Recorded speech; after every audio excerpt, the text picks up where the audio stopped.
Hi everybody, welcome back to Small Caliber Arms Review. I'm Richard, and today we're going to be taking a look at another one of Granddad's old guns. This is a Winchester Model 250. Now these were made between 1963 and 1973, and there is no good serial number lookup for these guns. So the best I can figure with some of the stuff I've read online is this one was probably made somewhere between 1968 and 1973. It's kind of a mix of later and earlier model ones. Some of the later ones, they did away with this lever action piece right here, this little extended part on the grip there, which I kind of like. It kind of follows the contour of the stock a little bit better, and it has a metal piece on the front here right around the sight. It's kind of just like a little filler plate almost. The older ones actually started out with plastic and then started moving towards better materials as they were made. It is not a deluxe because it does not have the Monte Carlo stock on it, but it does have engraving on the stock, some kind of checkering on there and stuff.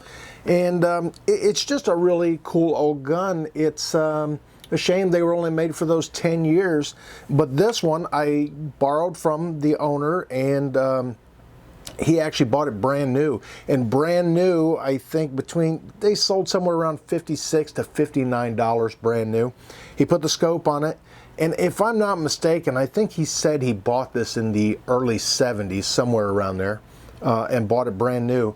It's a pretty good old rifle. Now this one has seen a lot of use. It's been around, and it's had some issues with it. You can see there's a bunch of tape glue left on here because there's a little plastic pin in here that holds the action in the receiver, and it tends to fall out from time to time. But it's still a cool old rifle. There's a little plastic filler piece that goes between the magazine tube and the barrel, and I've taken it apart and inspected it, and it's kind of chipped up. That plastic is not the best material that they made back in the 70s and stuff, but it's still a cool old rifle, and it functions. I have not shot it yet. It does have a cross trigger safety on there, so you push it one way and you get the red line on there to fire, and the other way is on safe. It's a pretty cool gun. Let's take a look at how it breaks down for cleaning, and then we'll get it cleaned up a little bit, and then we'll get it out there on the range and give it a few tries. Okay, so takedown on it, there's the pin. You can see all the glue residue from the tape around there. We'll push that pin out, and it comes out pretty easy, and then you can just pull the whole action right out from underneath there. You might have to wiggle it back a little bit, and your bolt is going to be, well, it usually sits right on top there, but it's going to come out with it. And there's a couple other loose parts and pieces in there, and it is dirty.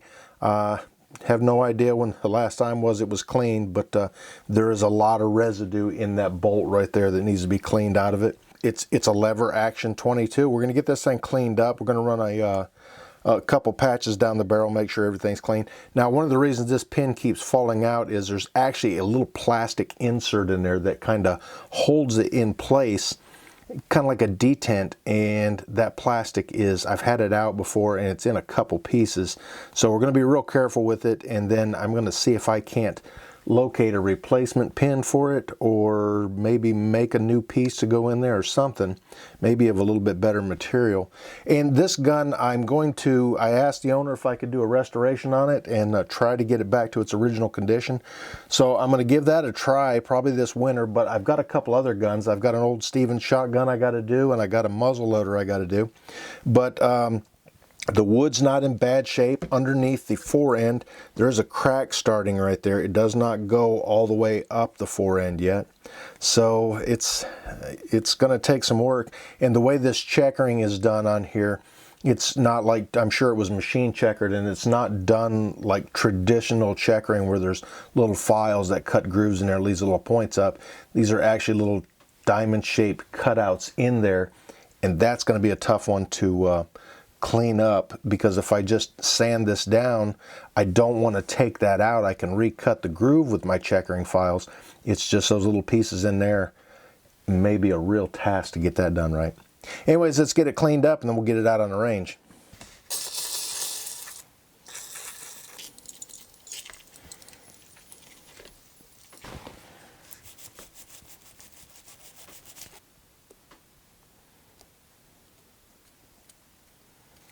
Now it is not the deluxe model, because the deluxe model would have had a jeweled bolt on this surface right here. It gives that little engine swirl kind of look to it. Really neat finish to do on a lot of metal, but this just wasn't the deluxe model.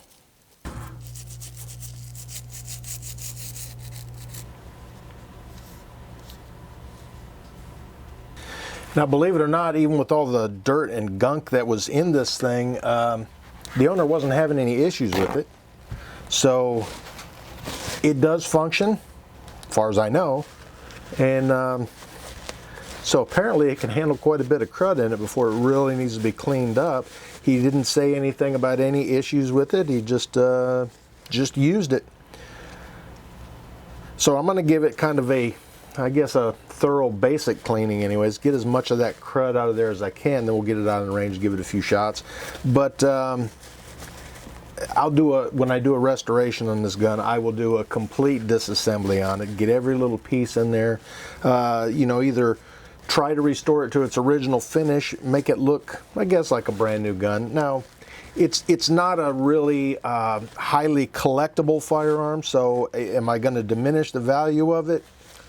That's debatable. Am I going to make sure it stays functional?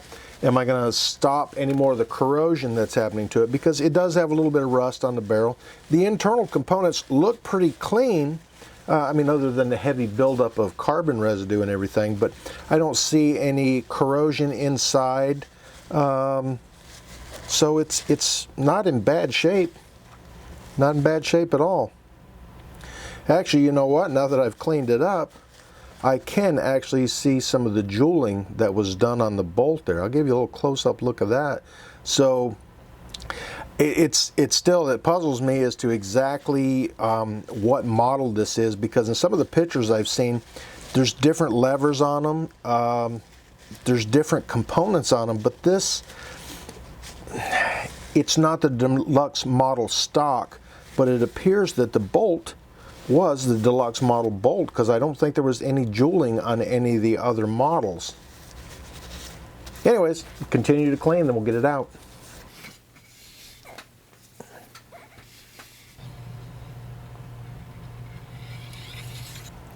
Okay, it's fairly well cleaned up. Now this is the hammer right here. Here's what you got to do to get this all back together. This lever right here's got some tension on it, and it's got to push that down. That pin's got to go in that little piece right there. Best thing to do is go ahead and get it on there. Let your hammer up. Now you want to make sure it doesn't slam into there. You don't want it damaging anything, but that takes most of the tension off this right here. That pin holds in there and everything holds together. Be careful, you can bump it and knock it all out of there. So now what we're going to do is we're going to go ahead and push this up in there. There's a pin right here on the front. There's a little hole right in the bottom of the receiver there. We'll get that lined up in there.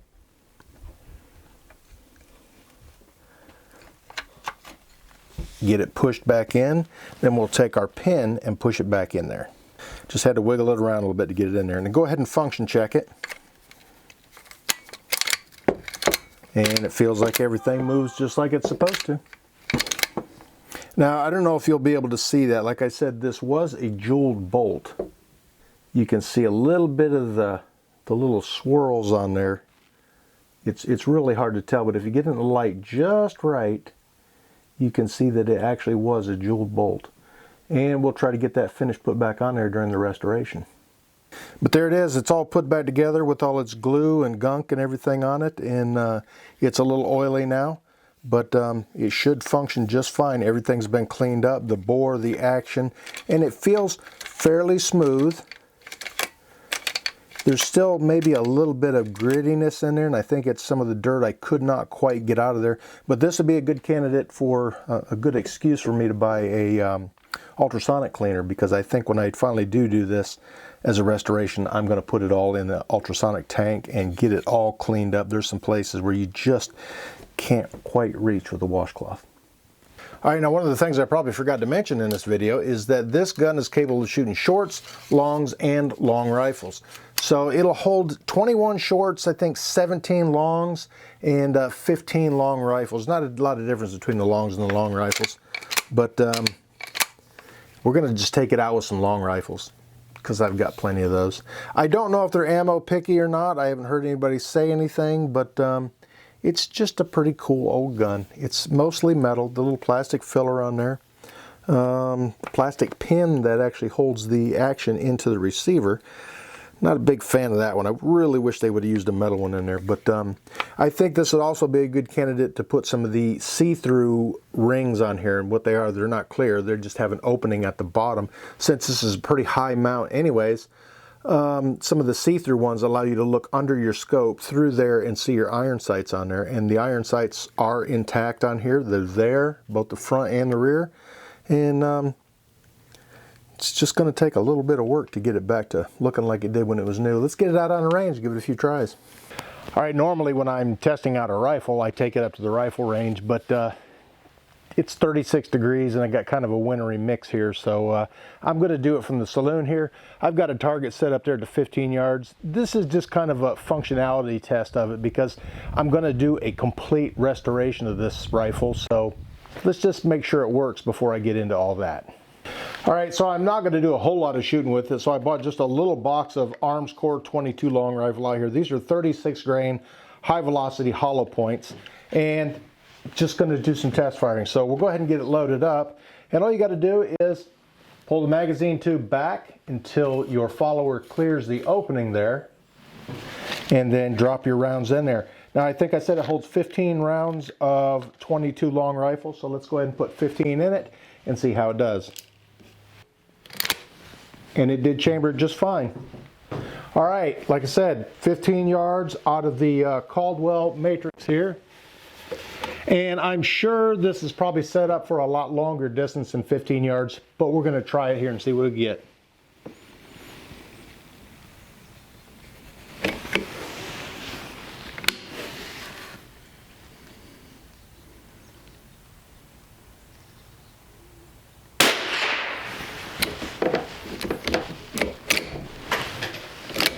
Ejected just fine. Let's see if it chambered another one.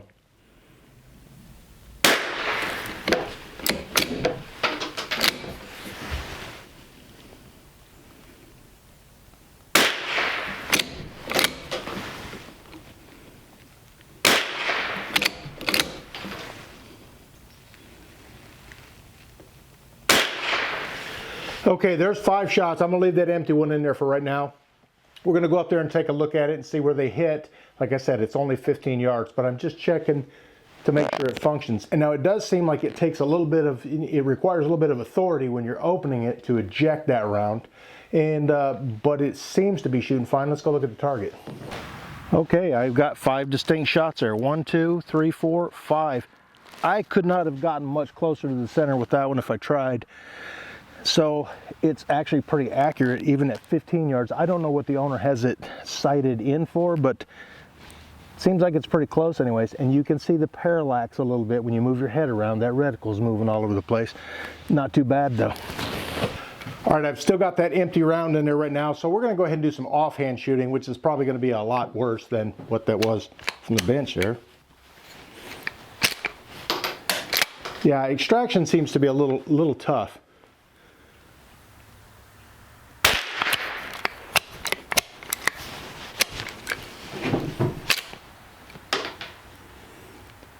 Not sure what's going on there.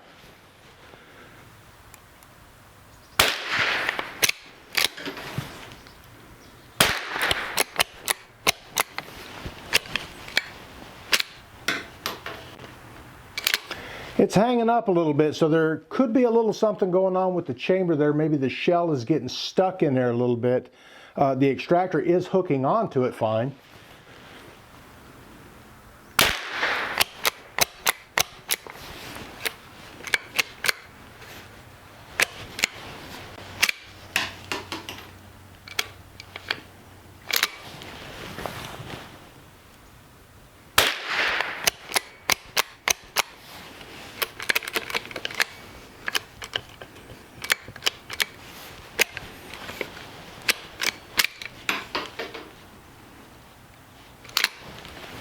Not sure.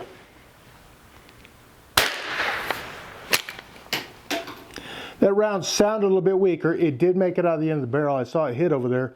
So maybe it can't handle the high velocity as well. I'm not sure.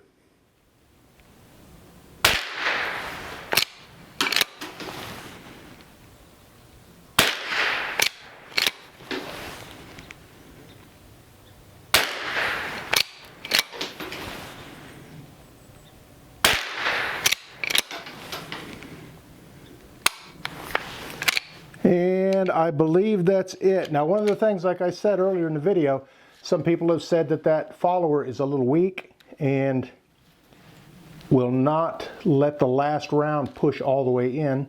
So let's pull the magazine tube out.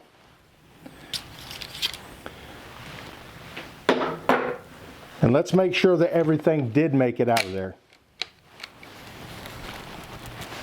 All right, doesn't seem to be anything hung up in there. You know, it seems to hang up a little bit even without there being a round in there.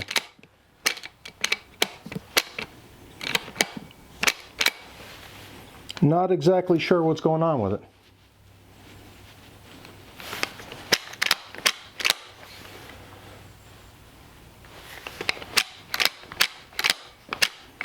But I actually suspect it could have something to do with the takedown pin there too, because it seems to,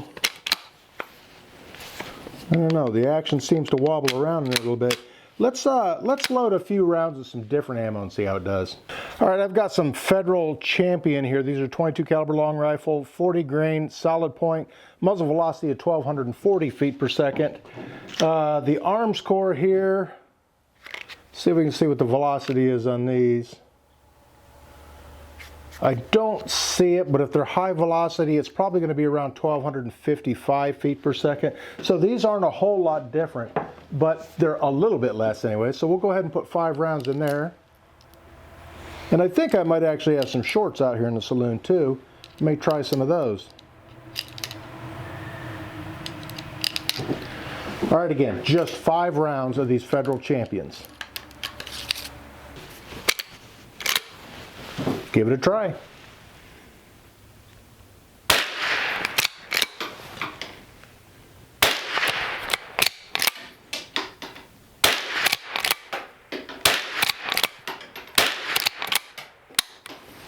Seem to handle those pretty good. Let's go ahead and find these shorts I think I've got over here.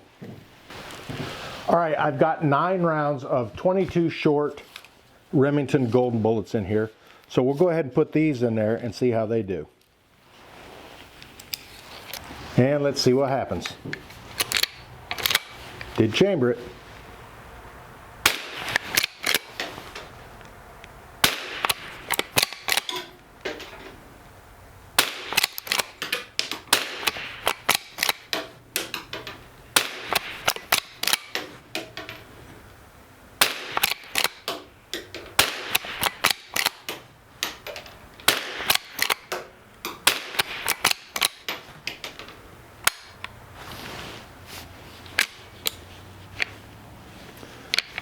Now, if I was counting correctly, I thought that was only 8.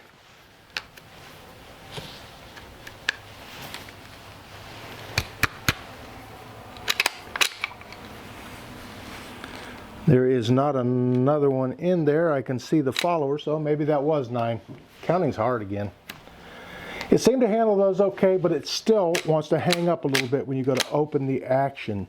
And like I said, I'm not entirely sure what's going on in there, because it doesn't even when there's not a spent round in there. So it's not swelling up in the chamber so bad that it can't quite pull it out.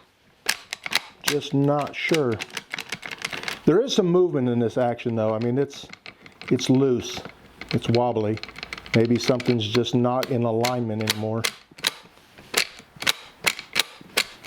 But it works. All right, I've got 5 more rounds left in this box of those Federal Champions, so I'm just going to go ahead and get rid of those. And then I do have some Federal match grade, some of the bulk ammo over here. We'll try a few of those in it too and see how it does.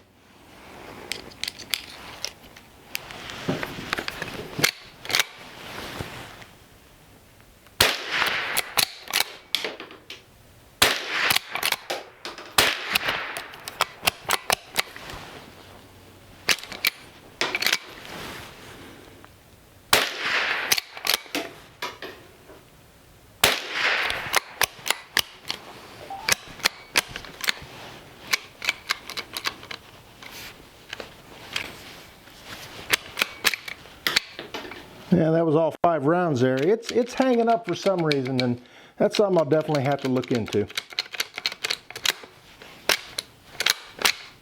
With or without a round. Anyways, there it is. This is the Winchester Model 250, made from 1963 to 1973. A pretty good little gun. At least it should be if I get that issue figured out there. Shoots really well at 15 yards there. I've tore up the center of that target there, and not bad whatsoever. Anyways, if you could, hit this button up here to check out some of my other videos. Hit this button over here to subscribe if you haven't already. And thanks for taking a look at another one of Granddad's old guns.